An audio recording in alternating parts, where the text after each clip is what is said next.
Hi everyone, welcome to my Treasure the Word. Hope you are doing good. So, 2 weeks back, when I was preparing for the prodigal son video, the parable of the lost sheep also came to my mind. And I knew that I am gonna have to paint something from that parable and share from it someday. So, today is the day, and I believe God is going to speak to you through this video. So, stay tuned. Morris and I spent some time reading the word and discussing this parable, and we found some really beautiful pearls hidden in this parable. But before we begin, I want to ask you to think about a time when you lost something which was very important for you. It may be your car keys, your cell phone, or something very valuable. You know the feeling you would feel in that moment, right? That sudden panic and shock, the chill that runs down your spine. The world seems to stop and your mind goes into a frantic search mode. You retrace your steps and turn the house upside down. You don't stop looking until you find it. And when you finally do, there is an immediate flood of relief, followed by a surge of joy. You might even want to celebrate it with your close ones. In Luke 15, verse 1 to 7, Jesus touches on this exact same feeling, but on a much deeper level. The religious leaders of his day were grumbling about how he was hanging out with the tax collectors and the sinners, the social outcasts of the day. These religious leaders, the Pharisees and the Sadducees, saw themselves as righteous and couldn't handle the fact that Jesus would choose to spend time with these sinners. Jesus hears their grumbling and it triggers this parable out of him as a response to what they were saying. So, let's look at what he says. Suppose one of you has 100 sheep and loses one of them. Doesn't he leave the 99 in the open country and go after the lost sheep until he finds it? And when he finds it, he joyfully puts it on his shoulders and goes home. Then he calls his friends and neighbors together and says, "Rejoice with me. I have found my lost sheep." I tell you that in the same way, there will be more rejoicing in heaven over one sinner who repents than over 99 righteous persons who do not need to repent. Isn't it beautiful? But let's get a little deeper into it. The first thing you can immediately see when you read this parable is that God's love is extremely personal and intentional. He doesn't just count the sheep and say, "Oh well, at least I have 99 sheep. That's not too bad." To put it simply, if you are running a business, you don't risk 99% of your assets to save the 1% you lost. But God isn't a businessman calculating profit and loss. He is a father, a shepherd, a lover of souls. His math is different. His heart is different. Each lost one matters so much that he will go to the ends of the earth, even the cross, to bring them back. He knows his sheep by name. He knows us personally, and we all are equally important to him. So, when any of us wanders off, he notices it. Think about life today.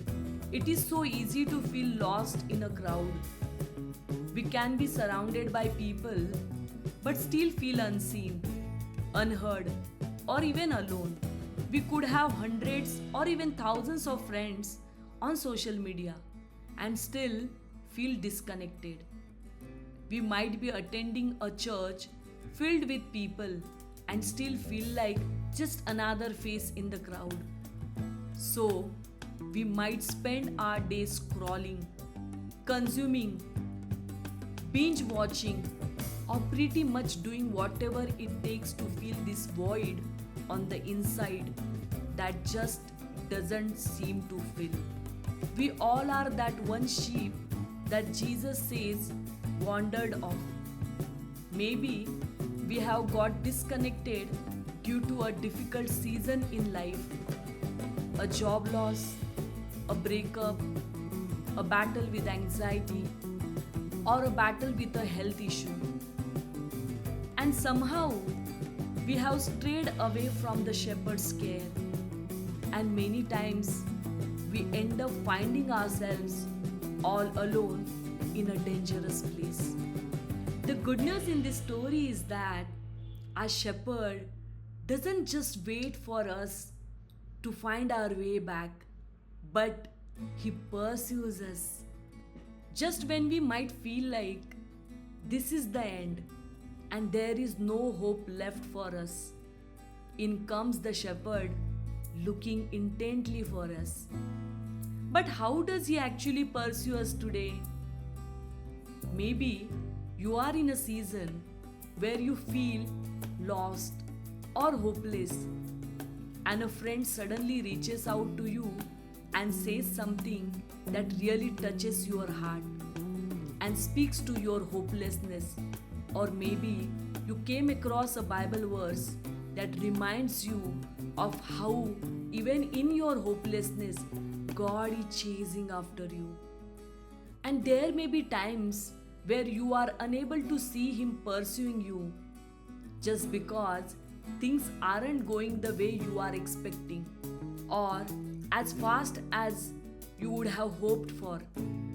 That doesn't mean that He isn't seeking after you. He certainly is. And what does the shepherd do when he finds the lost sheep? He celebrates with everyone he knows. You know what's beautiful? The shepherd does not scold or lecture the lost sheep when he finds it. Instead, he carefully places it on his shoulders and returns home with a spring in his step and celebrates the return of the lost sheep. You know what? When I was reading this scripture, I started imagining Jesus carrying the sheep on his shoulders. And just thinking about it, it filled me with so much joy. This is such a powerful image of God's grace. It's so easy to think that when we mess up or stray away from God, He's going to be angry with us. Oftentimes we might feel shame or even feel like we need to earn our way to God. Maybe you'll feel like you need to prove yourself and barely crawl into His good graces. And just the thought of the sheer task it's going to be makes us delay the process of turning back. We might feel like we are not ready for God, too scared, or too disappointed in ourselves, knowing fully well that we are not deserving of His grace. And so we just drag on with life, just the way it is. But in this story, Jesus is doing the exact opposite of what we'd expect from God. He's literally flipping the idea on its head. He shows us that when we repent and turn back, God's first response is to quite literally throw a party where the heavens rejoice and celebrate our return, just as the shepherd celebrates the return of the lost sheep. Have you ever been in a situation where you have reconnected with an old friend who was distant from you for a few years? Maybe this was a school friend and you both used to be the best of friends as kids, but you both went your separate ways due to the course of life.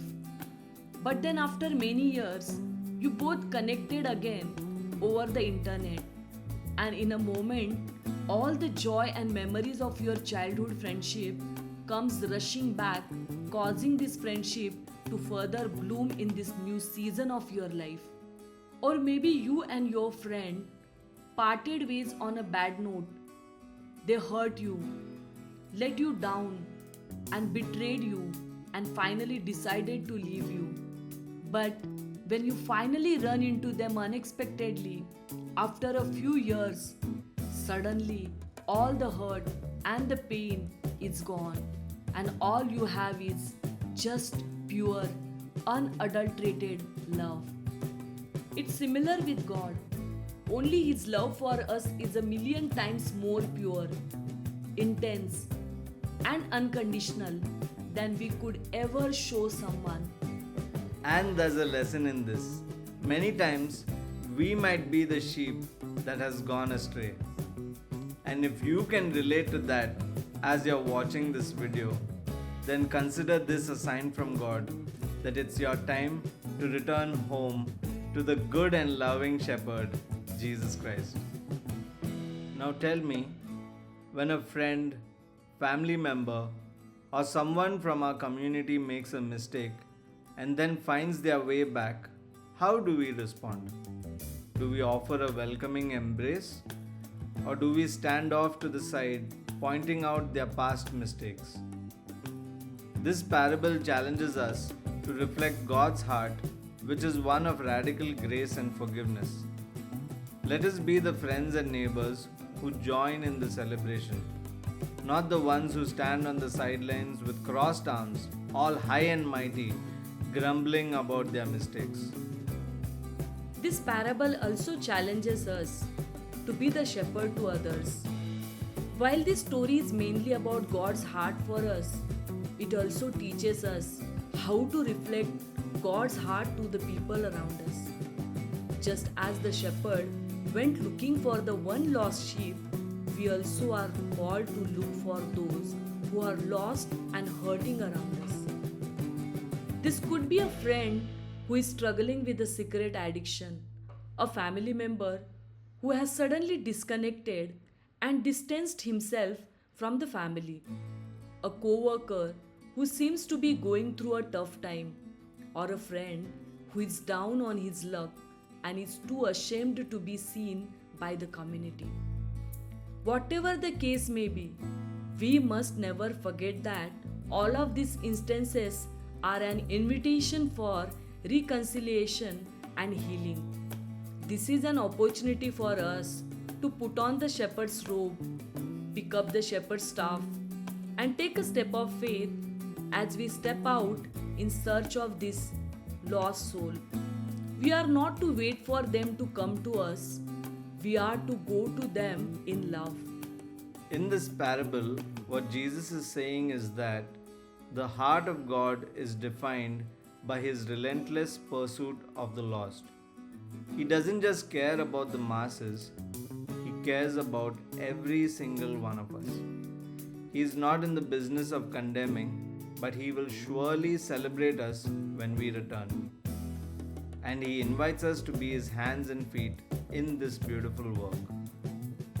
So today, if you feel lost, remember that the shepherd is looking for you. And if you are safely in the fold, look around you and see who is missing. Go and find them and bring them back home with you. So, here is what the finished painting looks like. Hope you all enjoyed this video and were blessed by it. Please let us know in the comments. And if you are new around here, please do subscribe. We'll see you in the next video. Thanks for watching. Bye.